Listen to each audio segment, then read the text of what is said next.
My brother didn't just betray me. He destroyed everything I'd been building for years and thought he could get away with it without consequences.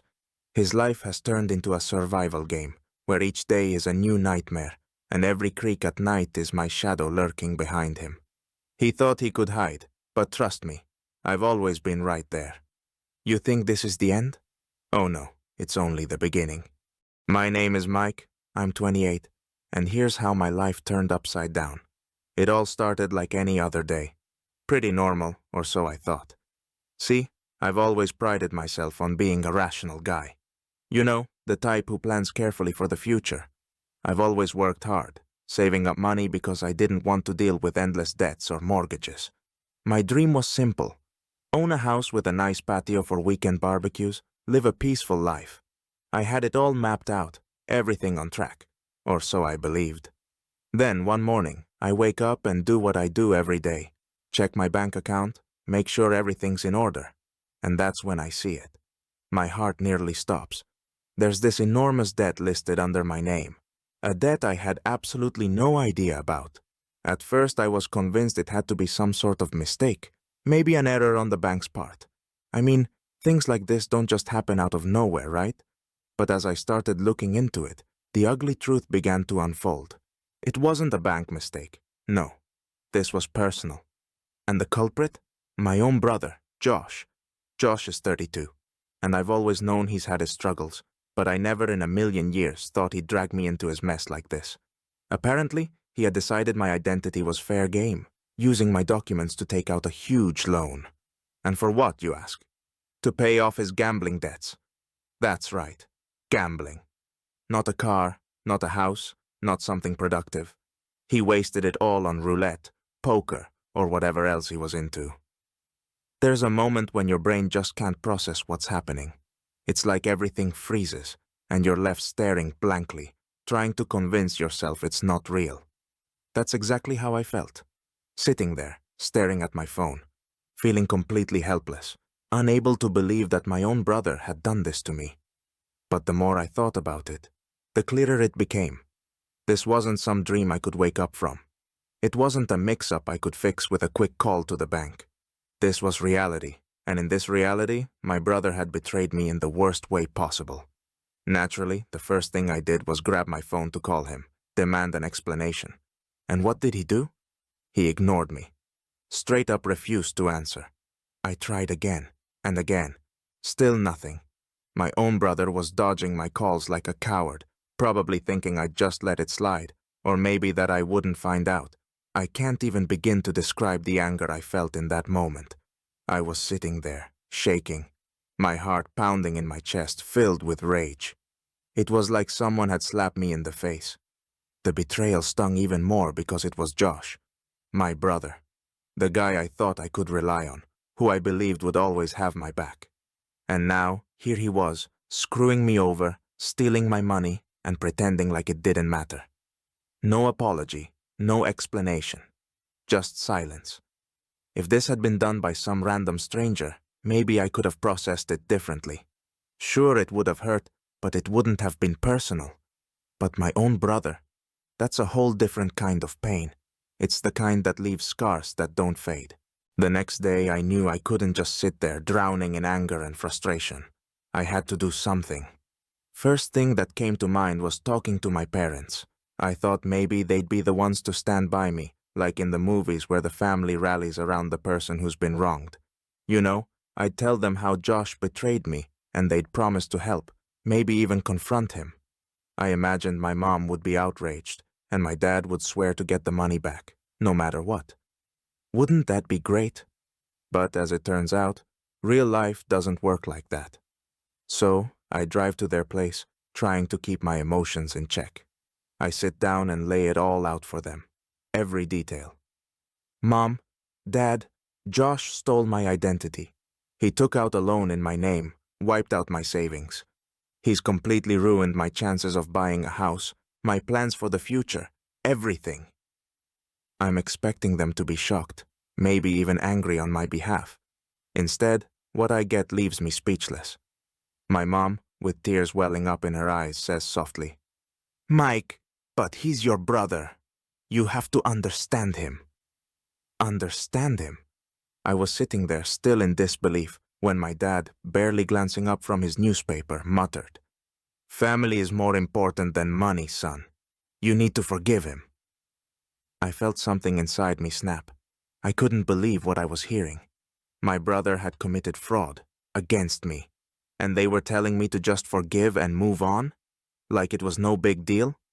I thought maybe they didn't realize how serious this was, so I tried explaining it again. It's not just about money. This was my future, everything I'd been saving for years. He's wiped it all away, and you're telling me to forgive him. But they didn't budge. They kept repeating the same thing. He's your brother, Mike. Family is more important.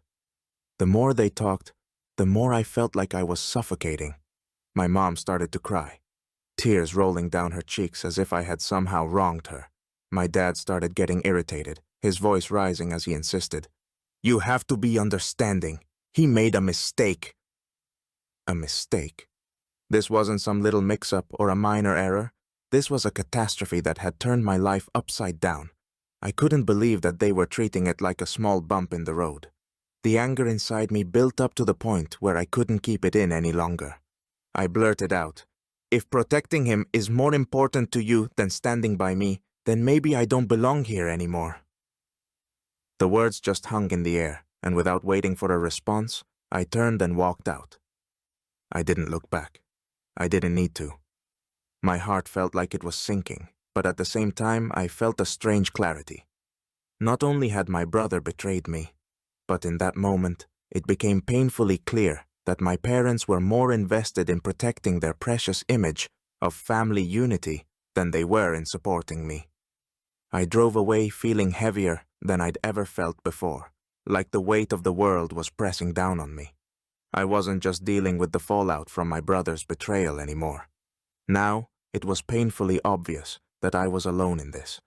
My family wasn't on my side. They were too busy protecting Josh, their golden boy. That was the day I realized blood isn't always thicker than water. After cutting my parents out of my life, yeah, I'll admit, that was easier than I thought. It didn't take long for reality to hit me like a ton of bricks. Everything I had worked so hard to save for was gone. I'm talking about all my savings, every single penny I had set aside for my future. You know that dream I had? A cozy little house with a backyard where I'd grill steaks on weekends, maybe invite a few friends over, live a decent, peaceful life.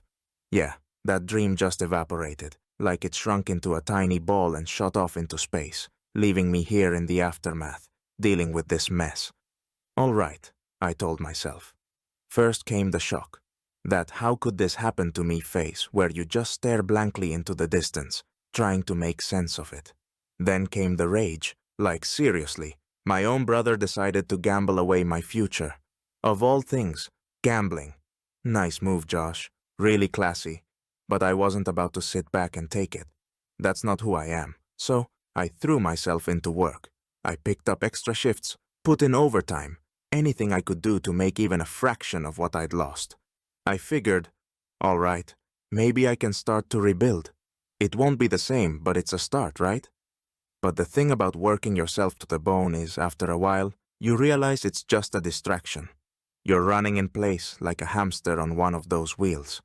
And no matter how fast you run, you're not really getting anywhere. Sure, you're making money, but every single dollar is a painful reminder of what should have been part of a down payment for the house that was never going to happen. It was like this slow, gnawing pain that I couldn't shake. I'd wake up every morning and go through the motions, work, sleep, repeat. But in the back of my mind, all I could think about was how Josh had robbed me of my future. There were even days when I'd catch myself daydreaming about just packing up and disappearing. You know, running away to some deserted island where there were no Joshes, no debts, no problems. Just me, a hammock, and the sound of the ocean. Tempting, right? But then, something clicked. I realized I wasn't the type to just let this go. No, that wasn't me. I couldn't just walk away from what Josh had done, pretend it never happened. I wasn't going to be the guy who got stepped on and did nothing about it. What really kept me going, what kept me from falling into that pit of despair, was one simple, burning thought. Revenge. Yeah, you heard me. Revenge. I swore to myself that Josh wasn't going to get away with this. I was going to make sure he felt every ounce of the pain he had caused me. The thought of it consumed me. I'd lie awake at night imagining the look on his face when his world came crashing down, just like mine had. It was twisted, I know, but it was fuel. It gave me purpose when everything else felt meaningless. Now, my life was no longer about trying to rebuild what I'd lost. It was about one thing: figuring out how to make Josh pay. Every day, I ate, slept, and breathed one question. How am I going to ruin him? How am I going to make him feel as small, as helpless, as shattered as I felt? This wasn't just about anger anymore. It was deeper than that.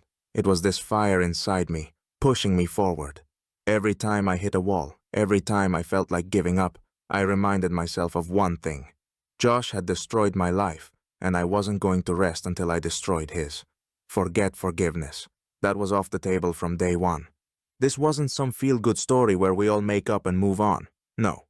This was about justice, or at least my version of it. The more I thought about it, the more it consumed me. Revenge wasn't just a passing idea. It became my drive, my focus. Every time I clocked in at work, every time I counted out another paycheck, all I could think was, this isn't over. Not by a long shot. And with each passing day, I got closer to figuring out exactly how I was going to take him down. Because one thing was for sure. Josh was going to pay for what he did. And when he finally did, I'd be right there, watching it all unfold. That was my promise to myself. Once I decided that plain old anger wasn't enough, I started planning. You see, rage is great, but you have to channel it properly. That's when the idea hit me. Why not hire a private investigator? Sounds like a plan, right? If I was going to destroy Josh's life, I had to do it smart. I needed someone who knew how to dig up dirt. Plus, I wanted to make sure he wasn't hiding somewhere on a tropical island blowing my money. I found a detective. Picture the usual deal. Worn-out trench coat, always holding a cup of coffee, and eyes like someone who's seen it all. I wasn't exactly thrilled with his appearance, but his reputation spoke for itself. His task was simple. Find everything there is to know about Josh. Where he lives, who he hangs out with, where he goes, every little detail that would help me deal with him. I was willing to pay any amount of money to get what I needed. The detective didn't disappoint. A few weeks later, I had a thick file of information. Turns out Josh had been hiding out at some friend's place because his favorite creditors had finally decided they'd had enough of his games. They were already looking for him, and he was hiding like a rat. Well, Josh, you're not the only one being hunted now. You know, it gave me a sick sense of satisfaction seeing him try to escape his debts, but this time, not just from me. By this point, my anger had evolved into something more. I was obsessed with the idea of tracking him. It became like a real-life game of cat and mouse, except I was the cat and nothing was going to stop me. I started personally tailing him, wasting no time. Every time he stepped out on the street, I was nearby, but I never let him see me. I even learned how to park so he wouldn't notice I was following. There he'd go, walking down the street, nervous, constantly glancing over his shoulder like he knew something was off. And I'd just sit in my car, smiling. You have no idea, Josh. You think you're running from the debt collectors? I'm right here, closer than you think. You can't hide from me. Then one night, the moment finally came. Josh, looking all relaxed, stumbles out of a bar. Clearly had a good time. You could just see it in him. Not a care in the world. I pulled up to the curb, dimmed my headlights, and stepped out, watching as he staggered toward the nearest dark alley. And you know, in that moment, it was like something out of a movie. The moon shining down, the street dead silent, just me and him. The perfect scene for the finale. He turned the corner, and I was ready. In an instant, I was behind him, grabbing his shoulder and slamming him against the wall. He almost fell over, completely caught off guard. His face stretched in shock, like a deer in headlights when it knows there's no escape. Yeah, Josh, this isn't the casino. You really thought you could get away with it, huh? I growled right in his face. My voice was calm, but inside I was a storm. He stared at me like he'd seen a ghost. Well, in a way, I was. I was his worst nightmare, one he clearly didn't expect to come face to face with. He was stunned. Drunk and confused, he tried to say something, but the words wouldn't come out. You could see the panic starting to take over his body. At that moment, I felt totally in control. He, who had ruined my life, was now completely at the mercy of my rage. "Your life is hell now, got it?" I said with a slight grin. "Every time you hear my name, you're going to shake. Every time you look over your shoulder, you'll know I'm there. You're not hiding anymore, Josh. Your game is over." He tried to say something, but his voice failed him. He looked like a man who finally realized he was trapped, with no way out. For him, this was the end of the game, and I could see in his eyes that he knew it. Of course, Josh tried to talk his way out of it when he saw I wasn't messing around. He raised his hands like we were in some Wild West showdown and started mumbling something like, "It's all a misunderstanding, Mike. I swear I'll pay it all back." "Yeah, sure, bro. Save that for someone else." His eyes were full of fear, and for a moment, I found it almost funny how he was trying to play the victim. Pay back the money? Oh, please, Josh. You might as well tell me this was some kind of social experiment. But you know what? I was already too far gone to stop. Pay back the money? This wasn't even about money anymore. It was about making his life a nightmare, just like he'd made mine. So, I decided to take my plan to the next level. First thing I did was figure out where he worked. Oh, that was easy enough. I just sent a few anonymous emails to his boss.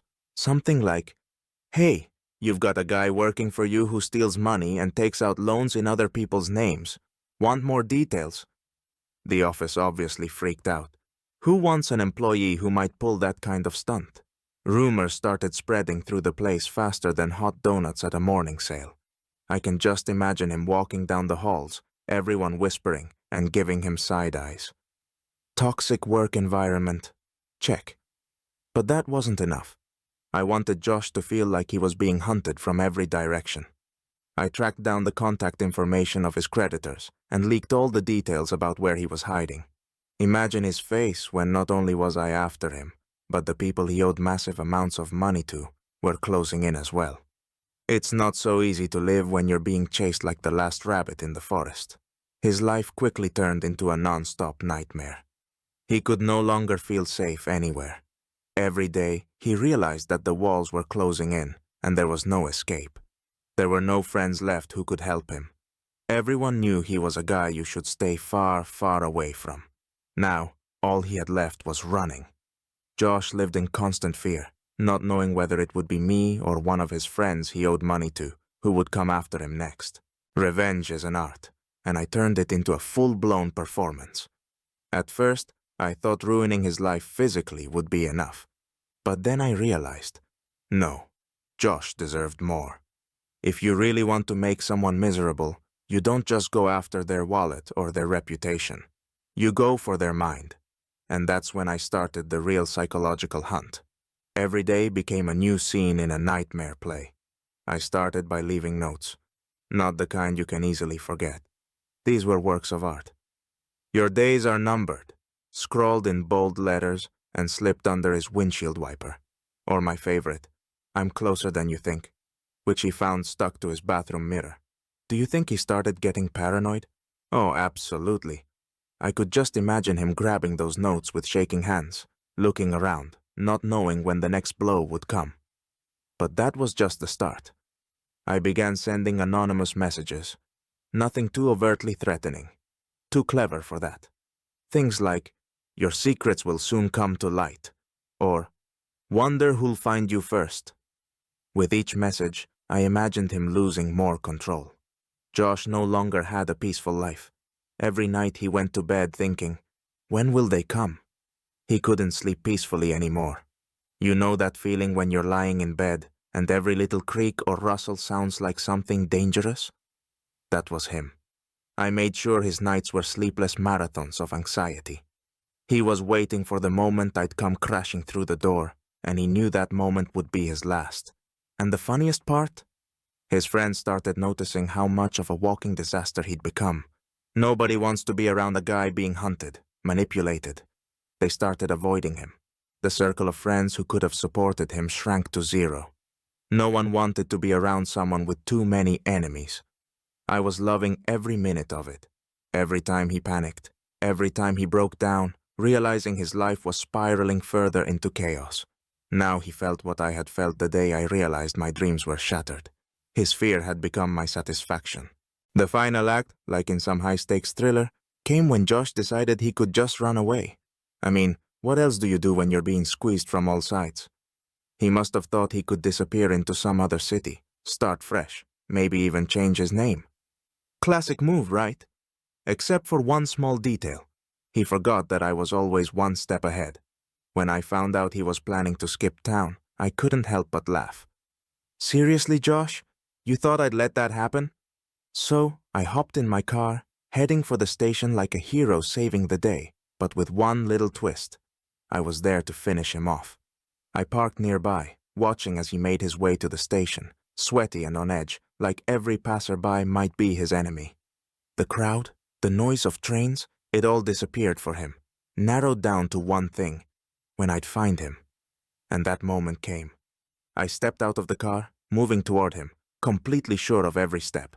You know that feeling when you control everything, and they don't even realize the game's over? That was me. As I approached him, he froze like a deer caught in headlights. His eyes wide, his hands shaking, drenched in sweat like he'd just run a marathon. So, Josh, you thought you could just slip away like some character in a bad crime novel? I said with a barely noticeable smirk. He didn't even try to fight back. He knew there was nowhere left to run. This is the end, I said coldly. You're never getting away from the consequences of what you've done.